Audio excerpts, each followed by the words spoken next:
Hi, I'm Rob Cosman. Welcome to my shop. About a year ago, we posted a video of a bench that I just recently completed. It was made out of bird's eye, maple, and mahogany, and had a lot of great feedback from it. So the bench that I actually got to keep that bench. So the bench that I had, I decided to give a facelift to, and that's the one I'm leaning on. So I want to show you what we've done to that because I had fun with it. Completely redid the base. Excuse me. The base that was on it I didn't like. The members were too thin. So my supplier, my wood supplier, had some 12-quarter poplar, and I got it at a good price. So I went back and made a whole new base. Now, just like the other one, in fact, I'm not going to refer to the other one anymore. I'll just assume that you haven't seen that and we're seeing this for the first time. All of these joints are a double mortise and tenon. That means instead of one big square peg going into a square hole, it's divided in two. So there is a tenon that is a 1/2 inch.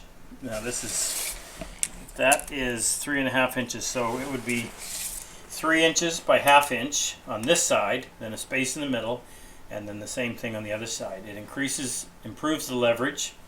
It gives you double the glue surface because the only part, the glue surface that counts, are the sides of the tenon. So instead of one tenon, which would give you the right side and the left side, you have two tenons, so it doubles your gluing surface. And then after the joint is put together, it's pegged with these walnut pegs, and that's not drawborn, that's just simply pegged in place to hold it, help secure it. So all of the joints are double tenon.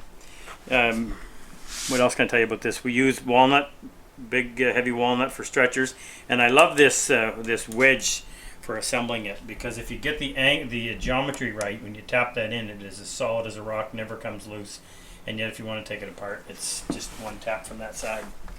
So nice big heavy base. Now what else did we do? Well, obviously we resurfaced the top. There was a few scratches that would have taken too much material to get rid of, but we did most of it. I put in this walnut inlay, and the reason I use that, not for decoration. The first time I did it was on a bench that I built that developed a crack. But what I found was that when I was putting a board in the vise to cut dovetails, I could simply eyeball the top of the board along that line and it would be standing plumb. So it became a real fast and easy way of setting things up. Took the tool tray apart, took the plywood bottom out and put in a solid walnut bottom. Now of course you have to allow for seasonal expansion, and I'll show you that underneath. Then on the ramps, I thought if we had an opportunity to put in some pretty wood that wouldn't be susceptible to damage, I would do it. So the ramps, which are sitting below the surface so they're not touched hopefully, are veneered with some really nice walnut burl that I had. And then this piece on the side, this distance between the edge of the bench and the outside of the tool tray is going to change seasonally, because this big solid top, as it expands, everything is going to move from here over. You can't allow it to come this way or equal of the center, because it would squeeze this vise and it would make it inoperable. So the way you do it, and we have what's called cross-grain construction. We've got this great big end cap, which this is not going to move. It's dimensionally stable this way. However, this piece across its width, as the moisture increases in the air, the atmosphere, this wood is going to absorb some of it and it's going to expand. So you have to allow for that expansion. As I said, because of the cross-grain construction, we have 3 splines that run between the end of this end cap and the end of the bench core. Now those 3 splines are glued and made fast to this piece because they are in their length as well, yet they're dry fit in the grooves, corresponding grooves on the end of this core. That allows them to move. I glue this one little section right here, and this bolt, which has a captured nut in back, that is a 3/8 inch diameter bolt in a 3/8 diameter hole, so nothing moves here. This bolt, on the other hand, is sitting in a larger diameter hole with 2 washers so it can easily slide. So as this piece expands and moves out into the tool tray, this allows for that little bit of creep one way or the other depending on the season. Now what we did down here is we took the solid walnut tool tray bottom and we made it fast to the bench, and the groove that's cut in the back of the tool tray is deeper than the amount of the walnut bottom that is sitting in it. So as this expands this way, it will go deeper into that groove or pull out a little bit. Either way, it stays nice and tight and there's no gap. So what we did here with this piece, the grain is running this way on the main section.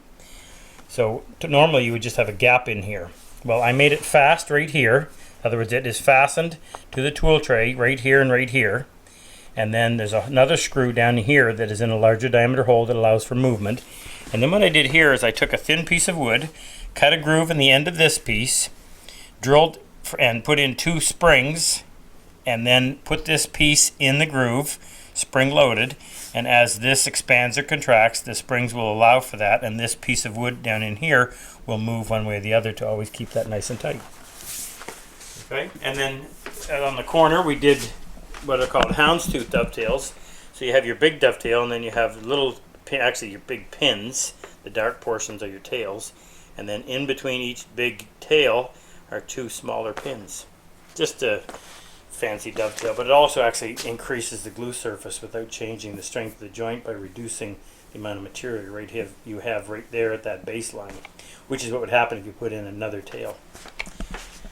What else did we do? The lamp, I had holes in here that the 1/2 inch shank on the lamp would go in, but they really got worn bad over time, so it was a little bit difficult to do, but I cut a 1/4 inch strip while in place off the top of this outside tool of the tool tray, and then I glued this piece on, flushed it up on both sides, get rid of those holes, and then I made a movable support. It has to be big and heavy so that when the lamp is stretched out, it's not going to tip over.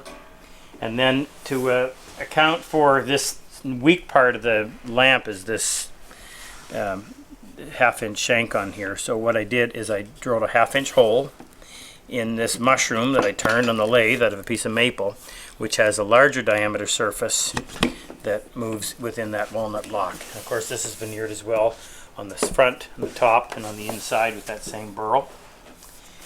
Then down here we did the same thing on the other side, obviously. I took this movable tail vise, I dropped it down just a little bit, which doesn't hurt anything, but it also enabled me to veneer the top of that, so that adds a little more color to it. The leather jaws on the inside, we added that. And over here, made a new vise. This is leather lined as well. I dropped it down because there's no need for it to be flush, and by dropping it down, it will stay somewhat protected, so I veneered the front and the top of this with that same burl. Really pretty stuff, and just nice to have a little something to extra look at. One other change that we made, I talked about this last time, designed a different knuckle for attaching the screw to the vise. We want it to move on the horizontal axis, but we don't want it to move on the vertical axis. If it moves this way, which was always the problem with this style of vise, when you put your board in place and as you tightened it, the slop would come out and the vise would raise like this, and it would pick the board up out of position. So the way we did this, it doesn't move, but I mean, we needed to add a pin. It's a removable pin, but by dropping that pin in after the thing is assembled, it prevents it from dragging back here and allowing this to slide laterally, but it still has that little bit of movement on the horizontal axis. Made new handles for both vises. Now, a quick peek underneath, and we'll just show you what we did here. I don't know if you can get at that or not. The outside tool tray the design had always been weak because it was unsupported. So we added this piece of poplar. So it is made fast here. 2 screws here that are in larger diameter holes, so allows for movement. And then what we have right here is a tenon on the end of this piece of poplar going into this, fairly deep into this outside tool tray.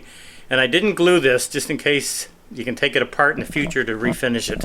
But I put 2 screws in here that made it nice and secure so that that doesn't move around anymore.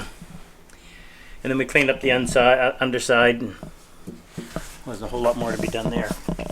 Anyway, nice solid bench, a little bit shorter than the one I made. This one measures overall length 74.5 inches, and then your work surface is 17. I find if it's any wider, it's too awkward to try to plane, and I've never had need for wanting it any wider than this. Anyway, that's the bench. Any comments? Welcome them. If you want, you can go to my website, RobCosman.com. Actually, if you visit free month on RobCosman.com, you can get a free month on our online workshop and watch us doing some of this. We are currently working on building a tool rack We're in my shop and we're designing it full size. Actually, I'll give you a quick peek of it. It's a mock-up made out of fir plywood so that we can change and do whatever we want. Once we get it so it's workable and what I want, we'll make it out of the good material, which will be maple and mahogany to match the bench. Anyway, thanks for looking. See you soon.